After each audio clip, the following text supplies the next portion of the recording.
வேலூர் பிரச்சாரத்தை பத்தி தான் வெறித்தனமா பேச போறோம். இனிமே சாட்டையில இருந்து சாக்கடை வரைக்கும் எந்த நாயும் வாய திறக்க கூடாது. தாவேக்காவோட ஒரே அரசியல் எதிரி திமுக மட்டும்தான். தூய சக்தி டிவிக்கும் தீய சக்தி திமுகவுக்கும் தான் போட்டியே. இதற்கிடையில எந்த நாய் கத்துனாலும் கதர்னாலும் நம்ம தளபதி சொன்ன மாதிரி அதை நம்ம கண்டுக்கவே கூடாதுங்க. வாய் இருக்குன்னு உங்களை மாதிரி வாக்குறுதியை அடிச்சு விடல எங்க தளபதி.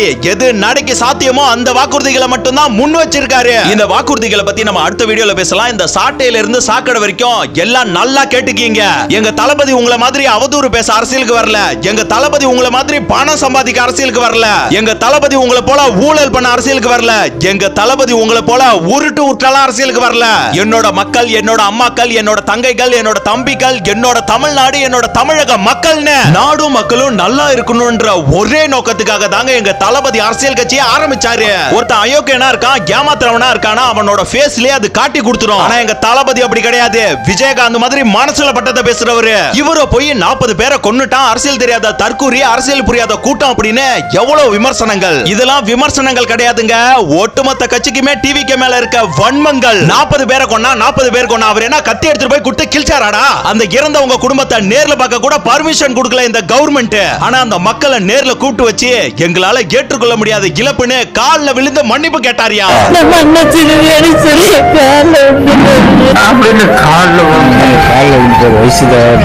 மனுஷனோட கால் தூசிக்கு ஈடாவாங்களா இப்ப இருக்கிற அரசியல்வாதிகள்? இவனுங்க அரசியல்வாதிகள் இல்ல, தமிழகத்தையே சுரண்ட தீவிரவாதிகள். எப்ப பார்த்தாலும் டிவிக்கு அழிக்கணும் ஒழிக்கணும். நாங்க என்ன ஆளுங்கட்சியாடா? ஐயா ராசா, நாங்க திரும்பவும் சொல்றோம், திரும்ப திரும்ப சொல்றோம், எந்த ஒரு கொம்பனாலும் டிவிக்கு என்ற மாபெரும் படைப்பலத்தை அழிக்க இல்ல அசைக்க கூட முடியாது. டிவிக்கு பத்தி எவன் தப்பா பேசினாலும் அவனை போட்டா மயிறு அப்படின்னு போய்கிட்டே இருங்க. நமக்கு தெரியும் நம்ம தளபதி யாரு, நம்ம கட்சி எவ்வளவு ஸ்ட்ரகிள் சந்திச்சு கடந்து வந்துட்டு இருக்கோம்னு. ஒண்ணு மட்டும் சொல்றேன், தரமான அரசியலை நம்மளால மட்டும்தான் இந்த தமிழகத்துக்கு கொடுக்க முடியும். என்னைக்கும் இல்லாம நம்ம தளபதி இன்னைக்கு ரொம்பவே எமோஷனல் ஆகிட்டாருங்க.